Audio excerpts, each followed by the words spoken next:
Hello friends, હું જ્યોતિ ગજ્જર સુરતથી. આજે હું તમારી સાથે સુરતી ભગત મુઠિયાનું શાક કેવી રીતે બનાવવું એની રેસિપી શેર કરીશ. અહીં સુરતમાં અલગ અલગ કાસ્ટમાં આ શાક જુદા જુદા નામથી ઓળખાય, જેમ કે ભગત મુઠિયાનું શાક, ચણાની દાળના ગોળાનું શાક, ચણાની દાળના મામનાનું શાક કે ટપેલીનું શાક. આમાં શાક તો એક જ, બનાવવાની રીત પણ સરખી, નામ જુદા જુદા. પ્રોટીનથી ભરપૂર ચણા દાળને લઈને બનાવેલું આ શાક પનીરના શાકને ટક્કર મારે એટલું ટેસ્ટી લાગે. અને ઘરમાં હોય એ જ સામાન વાપરીને શાક બનાવવા માટે થોડી તૈયારી પહેલાં જ કરી દેવામાં આવે તો ઓછી મહેનતે ઝટપટ બનાવી શકાય. તો ચાલો આ મજેદાર શાકની રેસીપી શરૂ કરીએ. શાકના મુઠિયા બનાવવા માટે આ વાસણમાં 1 કપ ચણાની દાળ લઈને 2 થી 3 વાર પાણી વડે સારી રીતે ધોઈ લીધી. ત્યારબાદ એમાં જરૂર પૂરતું પાણી ઉમેરીને 6 કલાક પહેલાં પલાળી દીધી હતી. હવે દાળ સારી રીતે પલળીને ફૂલી ગઈ. એને વાટવા માટે પાણીમાંથી નીતારીને આ ચાળણીમાં કાઢી લઉં છું. દાળ હમણાં ચાળણીમાં જ રાખું છું એટલે વધારાનું પાણી એમાંથી નીતરી જાય. લીલા મસાલામાં 4 નંગ તીખા લીલા મરચાં, 5 કળી સૂકું લસણ અને 1 ઇંચ આદુનો ટુકડો લીધો. આમાં મરચાં અને આદું નાની ટુકડીમાં કાપી લઈએ એટલે દાળની સાથે એને વાટીએ તો આખા ન રહે. હવે એક મીડિયમ સાઇઝનું મિક્સર જાર લીધું. એમાં સૌથી પહેલાં લીલા મસાલા લઈને વાટી લઈએ. હવે એ જ મિક્સર જારમાં ચણાની દાળ ઉમેરું છું. ત્યાર પછી જારનું ઢાંકણ બંધ કરીને પાણી ઉમેર્યા વગર દાળ વાટી લઈએ. માત્ર 1 થી 2 ટેબલસ્પૂન જેટલું પાણી ઉમેરીને ચણા દાળ રવા જેવી કરકરી વાટી લીધી. એને મિક્સર જારમાંથી આ વાસણમાં કાઢી લઉં છું. મુઠિયામાં નાખવા માટે 4 મીડિયમ સાઇઝના કાંદાની છાલ કાઢીને પાણી વડે સારી રીતે ધોઈ લીધા. કાંદાનો આ ભાગ કાપ્યા વગર જ એની છાલ ઉતારવાની, એ કેમ તે આગળ જોઈશું. 1 મીડિયમ સાઇઝના બટાકાની છાલ કાઢીને પાણી વડે ધોઈ લીધો. એમાંથી અડધા ભાગનો ખમણી લઈશું. હવે મીડિયમ કાણાવાળી ગ્રેટર લીધી. એના વડે કાંદા ગ્રેટ કરી લઈએ. કાંદા ગ્રેટ કરીએ ત્યારે આ ભાગ એનો ઉપરની તરફ રાખવો એટલે કાંદાના પડ છૂટા ન પડી જાય અને એન્ડ સુધી એને સારી રીતે ખમણી શકાય. આ પ્રમાણે બાકીના કાંદા પણ ખમણી લેશું. કાંદાની સાથે અડધો બટાકો પણ ખમણી લીધો. હવે આ બાકીનો અડધા ભાગનો બટાકો હમણાં પાણીમાં રાખું છું એટલે એ કાળો ન પડી જાય. ખમણેલા કાંદા અને બટાકાનું છીણ થોડું થોડું હાથમાં લઈ દબાવીને એમાંનું પાણી હટાવી દઈશું. ત્યાર પછી એને વાટેલી દાળમાં ઉમેરીએ. કારણ કે આમને આમ પાણી સાથે જ આ છીણ એમાં ઉમેરીએ તો દાળવાળું મિશ્રણ ઢીલું થઈ જાય અને એના ગોળ મુઠિયા ન વાળી શકાય. કાંદા અને બટાકાનું બધું જ છીણ એમાંનું પાણી હટાવીને આમાં ઉમેર્યું. હવે આમાં 1 ટેબલસ્પૂન સૂકા કોપરાનું બૂરું, 5 ટીસ્પૂન હિંગ, અડધી ટીસ્પૂન હળદર, 1 ટીસ્પૂન લાલ મરચું, 1 ટીસ્પૂન ધાણા જીરું પાવડર, અડધી ટીસ્પૂન ગરમ મસાલો, 2 ટીસ્પૂન સફેદ તલ અને સ્વાદ પ્રમાણે 1 પ્લસ બીજી અડધી એમ ટોટલ 1.5 ટીસ્પૂન મીઠું ઉમેરું છું. આમાં 2 ચપટી જેટલો ખાવાનો સોડા ઉમેરું છું. સાથે 2 ટેબલસ્પૂન જેટલી ઝીણી કાપેલી કોથમીર, 1 ટેબલસ્પૂન ઝીણું કાપેલું લીલું લસણ અને અડધા સ્પૂન જેટલા ઝીણા કાપેલા ફ્રેશ ફુદીનાના પાન ઉમેરું છું. મુઠિયા ચવડ ન થઈ જાય અને પોચા બને એ માટે આમાં 1 ટેબલસ્પૂન જેટલું તેલ ઉમેરું છું. હવે ખમણેલા કાંદા, બટાકા, દરેક મસાલા અને આ બધું જ વાટેલી દાળમાં સારી રીતે મિક્સ કરી લઈએ. મુઠિયા બનાવવા માટે આ મિશ્રણ તૈયાર કરીએ. એમાં મસાલા થોડા આગળ પડતા રાખવા તો જ એનો ટેસ્ટ સારો લાગે. મુઠિયા બનાવવા માટે મિશ્રણ તૈયાર છે માટે આ ટાઈમ પર એકવાર ટેસ્ટ કરી લઉં છું. આમાં મીઠું મરચું બધું જ પ્રમાણ બરાબર છે, કંઈ પણ ઉમેરવાની જરૂર નથી. હવે થોડું થોડું મિશ્રણ હાથમાં લઈ એમાંથી આવા નાની સાઇઝના મુઠિયા કે ગોળા બનાવી લઈએ. તૈયાર કરેલા મુઠિયા હમણાં આ થાળીમાં ગોઠવીને મૂકું છું. જેટલું મિશ્રણ હતું એમાંથી આવા એક સરખા થાળી ભરીને મુઠિયા બન્યા. હવે આ મુઠિયા ફ્રાય કરી લઈએ. એના માટે બીજી તરફ કઢાઈમાં તેલ લઈને સ્ટવ ઉપર ગરમ કરવા મૂકી દીધું. તેલનું તાપમાન બરાબર છે તો હવે ગેસ ફ્લેમ મીડિયમથી થોડી લો તરફ કરી દઉં છું. ત્યાર પછી એક એક મુઠિયા હાથમાં લઈને કઢાઈમાં ફ્રાય કરવા મૂકું છું. હમણાં એકસાથે કઢાઈમાં જેટલા આવે એટલા જ આમાં ફ્રાય કરવા મૂકીએ, બાકીના પછી બીજા બેચમાં ફ્રાય કરશું. કઢાઈમાં જે મુઠિયા ફ્રાય કરવા મૂક્યા એને થોડી વાર પછી હલકે હાથે ફેરવી લઈએ. અહીં ગેસ ફ્લેમ વધારે લો તરફ ન રાખવી, નહીં તો મુઠિયાની ઉપર ક્રેક પડે અને એ તેલિયા થઈ જાય.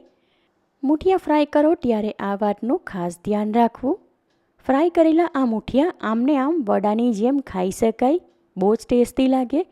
માટે જ્યારે પણ ભગટ મુઠિયાનું શાક બનાવું ત્યારે મુઠિયા થોડા વધારે પ્રમાણમાં જ બનાવું, કારણ કે એમાંથી અડધા ભાગના મુઠિયાનું જ શાક બને, બાકીના નાસ્તામાં વપરાઈ જાય.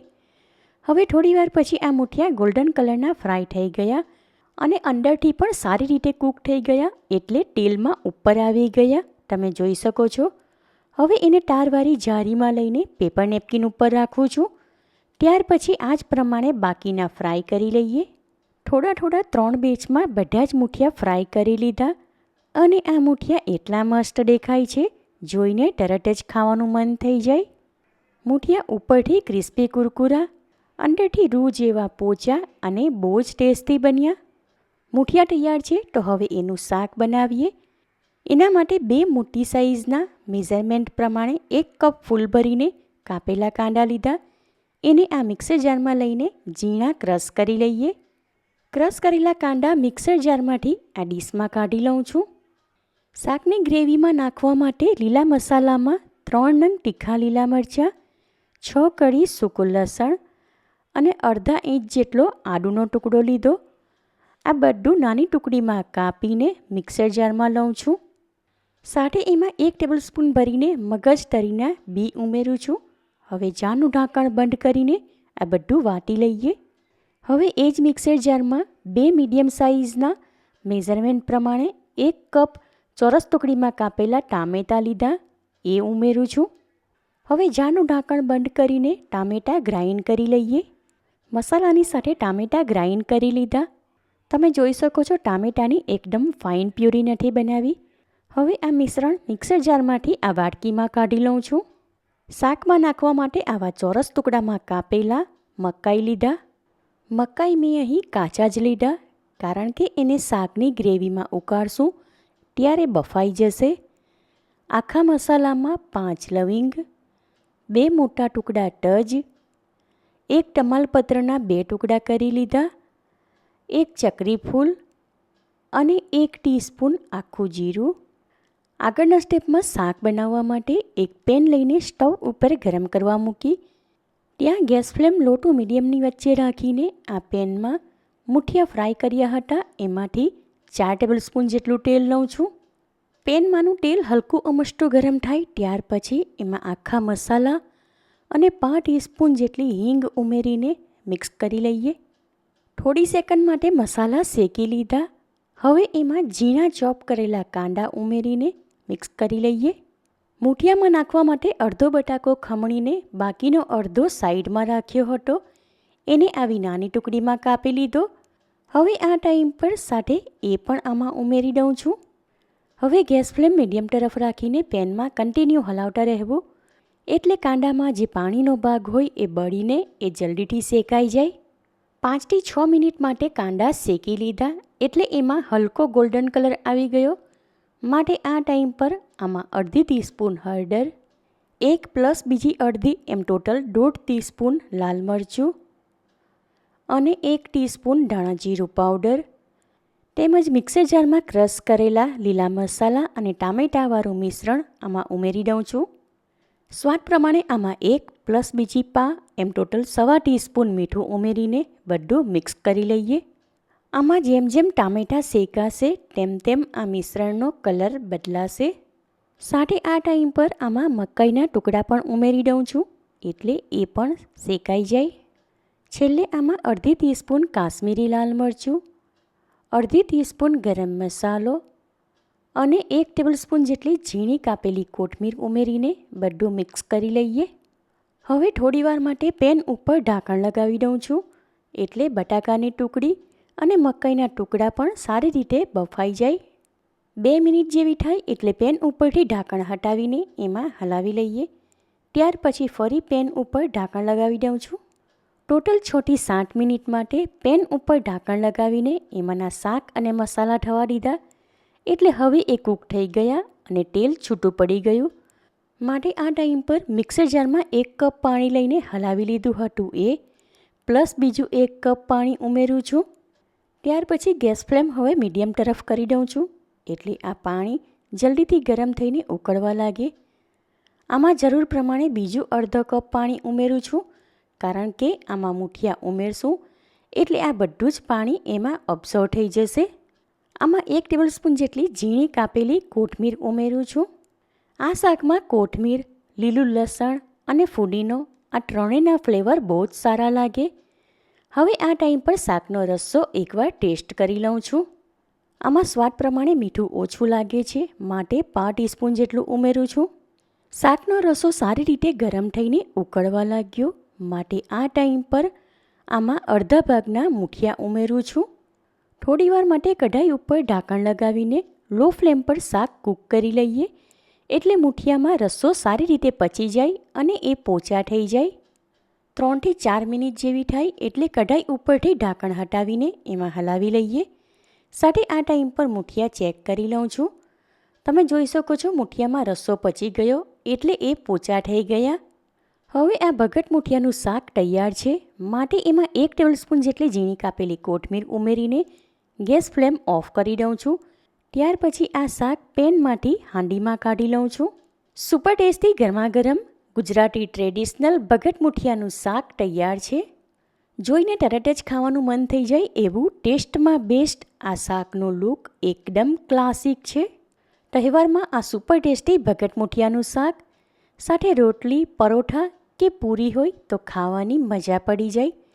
મહેમાનોને થાળીમાં પીરસવા માટે પણ આ શાક બનાવી શકાય. આ રીતથી તમે ભગટ મૂઠિયાનું શાક બનાવશો તો ઘરમાં નાના મોટા બધા જ વખાણ કરીને ખાશે અને ખાટા ઓછું જ પડશે. માટે આ રેસીપી તમે જરૂરથી ટ્રાય કરો. તમે મારી રેસીપી ક્યાંથી જુઓ છો અને કેવી લાગી એ કમેન્ટ કરીને જણાવો. રેસીપી પસંદ આવી હોય તો વિડીયોને લાઇક કરીને વધારેમાં વધારે શેર કરો. ચેનલ પર નવા હો તો સબસ્ક્રાઈબ કરીને બાજુમાં આપેલા બેલ આઇકન પર ક્લિક કરો એટલે આવનાર દરેક નવી રેસીપીઓની જાણકારી તમને મળતી રહે. ફરી મળીશું એક નવી રેસીપી સાથે. Eat healthy and stay healthy.